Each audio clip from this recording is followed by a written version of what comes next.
saya mencoba ingat-ingat ini, banyak itu sebetulnya, tapi saya coba orientasi kepada tugas saja.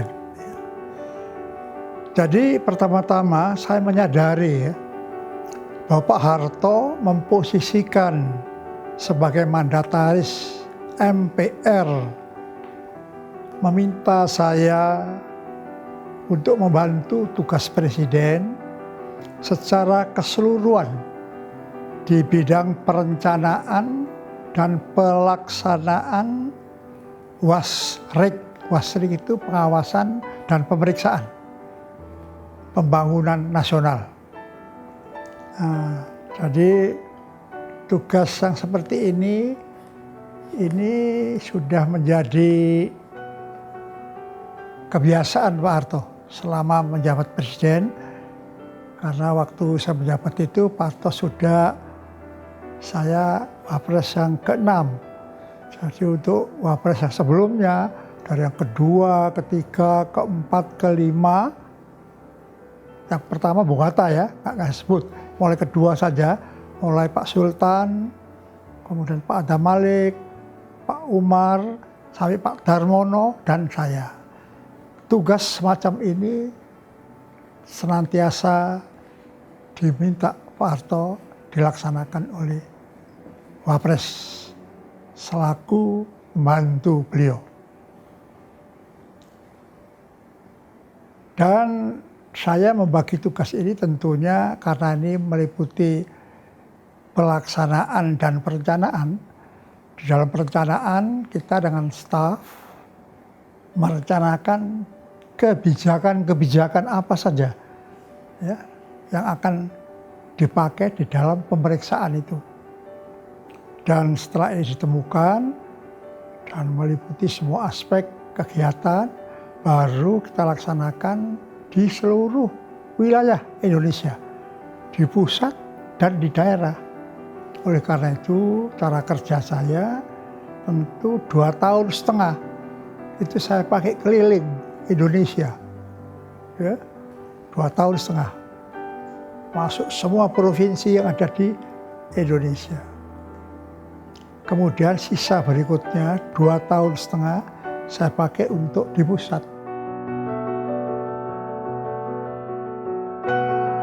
Kesehatan itu ada luar biasa itu. Tidak bisa dihargai dengan uang. Berapa saja tidak bisa. Dan sehat ini siapa yang memberi? Kesehatan itu adalah anugerah daripada Tuhan yang Maha Kuasa. Manusia diciptakan hidup dan diberi kesehatan. Ada lahirnya, ada batinnya. 2 dimensi. Tidak boleh sehat badan saja. Badannya sinting nanti rohaninya tidak bisa. Jadi harus dua-duanya. Sehat, lahir batin, segar. Nah karena ini anugerah Tuhan, maka ini harus kita pelihara, Mbak.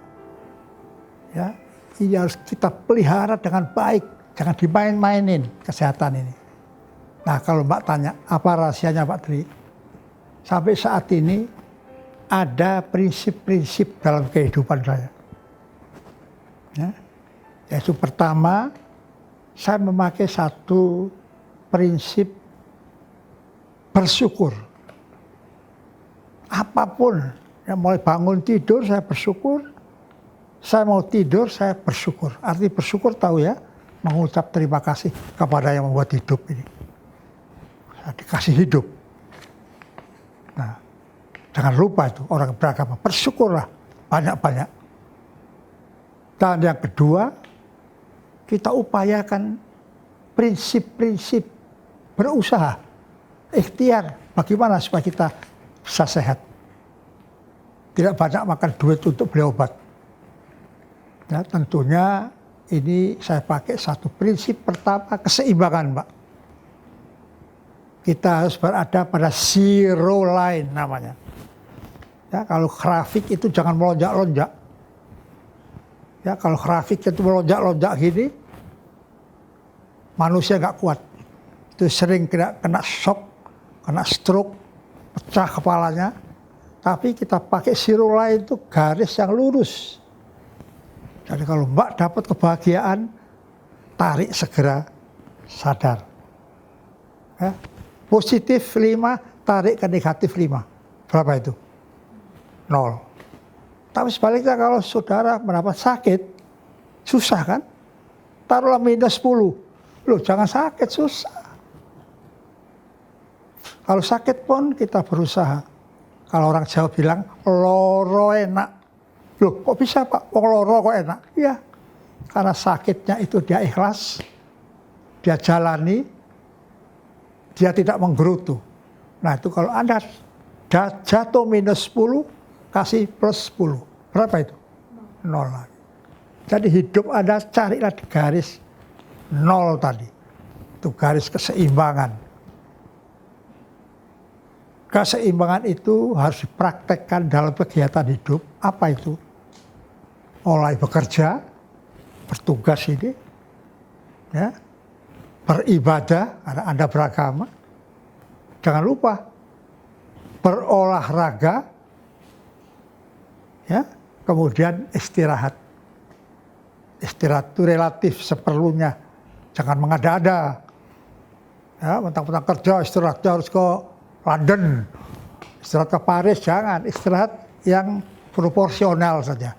Yang penting ada rileks. Tapi kesemuanya ini harus diberikan konsumsi. Cara makan, ini penting. Manusia kalau masih muda, dulu saya seperti Anda, wah bukan main itu nafsu makannya itu. Ya, kali ini kalau tidak dikontrol, tidak dikendalikan, sakit. Oleh karena itu, makanlah. Makan itu rezeki kita. Tapi ingat, makan ini harus terkendali. Ada suatu ajaran agamanya. Berhentilah makan sebelum kenyang. Jadi orang tidak boleh rakus. Berhenti makan sebelum kenyang. Jangan segini masih. Nah.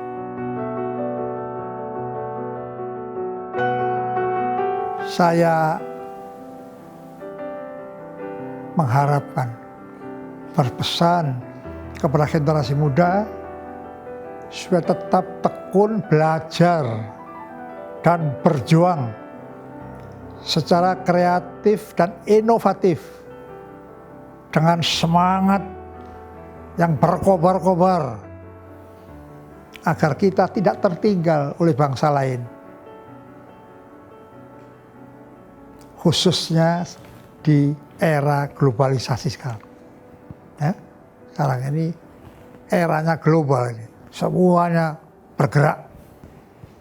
Nah kalau kita tidak banyak berinovasi, tidak banyak berkreatif, kita hanya rutin-rutin saja, oh ketinggalan, jangan Mbak.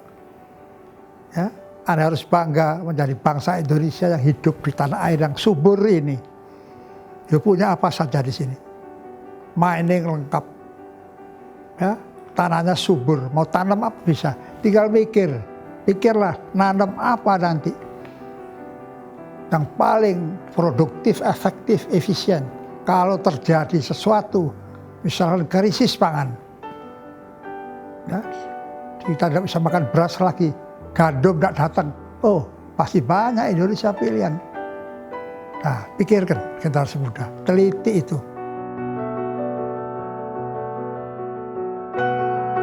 Bagus Mbak pertanyaannya ini Mbak. Karena kita dulu mau berjuang mengusir penjajahan ini. Kalau Mbak lihat sejarah, kita modalnya yaitu nasionalisme dan patriotisme itu. Itu dikobarkan lewat organisasi pemuda. Sehingga pemuda semuanya itu bangun ingin dia merebut kemerdekaan.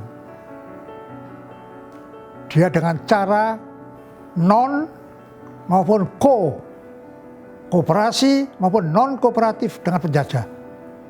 Waktu ditempuh ya dengan jiwa kebangsaan yang kuat. Misalkan waktu itu ada parlemen Belanda. Kita boleh duduk di situ. Jadi dengan dua motif tadi, orang Indonesia terpupuk rasa kebangsaannya dan patriotismenya untuk bersatu padu. Makanya pada waktu 1908 itu dinamakan tahun kebangkitan bangsa. Mulai ada lahir Budi Utomo, kemudian 20 tahun kemudian terjadi para pemuda yang berorganisasi itu datang ke Jakarta, Batavia namanya, dia mencetuskan Sumpah Pemuda itu. Belum ada, bangsa belum terbentuk. Tetapi dengan Sumpah Pemuda itu, secara de facto bangsa itu ada. Mereka mengatakan kita satu tanah air. Apa itu? Tanah air Indonesia. Kita satu bangsa. Bangsa apa itu? Bangsa Indonesia. Dan kita punya satu bahasa persatuan, bahasa pengantar, yaitu bahasa Indonesia. Ya. Tiga inilah sempat monumental. Yang namanya Sumpah Pemuda itu akhirnya terus dipakai berjuang. Dan tadi klimaksnya pada waktu Perang Dunia Kedua ya terjadi, kita juga mampu merebut kemerdekaan, mencetuskan proklamasi pada tanggal 17 Agustus 1945. Jadi bicara masalah nasionalisme, rasa kebangsaan, dan patriotisme, rasa kepahlawanan, ini harus dipupuk. Walaupun tidak menghadapi musuh kayak dulu, tapi musuh kita sekarang justru tidak kelihatan. Ya kan? Apa musuh kita sekarang? Kita melawan sekarang kemelaratan, penderitaan, penyakit COVID ini. Ya. Jadi, itu harus kita selesaikan. Tidak boleh ada jarak yang Gini rasio yang tinggi antara orang kaya dan orang miskin. Ya. Kita sila kelima, keadilan sosial bagi seluruh rakyat. Itu kita harus bekerja bersama-sama, sama-sama saling tolong-menolong dan bisa menikmati kesejahteraan yang merata. Nah sekarang ini masih belum, Pak. Ini tantangan bagi Anda semua untuk terus mengisi kemerdekaan ini. Dulu memperoleh kemerdekaan, sudah diperoleh berkat rahmat Tuhan tadi. Kemerdekaan ini harus diisi, bergantian orangnya. Saya mati nanti, yang isi generasi muda. Terus begitu estafet, mewujudkan cita-cita proklamasi. Menjadi bangsa yang merdeka, bersatu, berdaulat tadi, adil dan makmur. Saya ingin menutup dengan ucapan Dirgahayu Hari Ulang Tahun Kemerdekaan Republik Indonesia yang ke-75 untuk Indonesia maju. Untuk Indonesia maju. Untuk Indonesia maju 3 kali.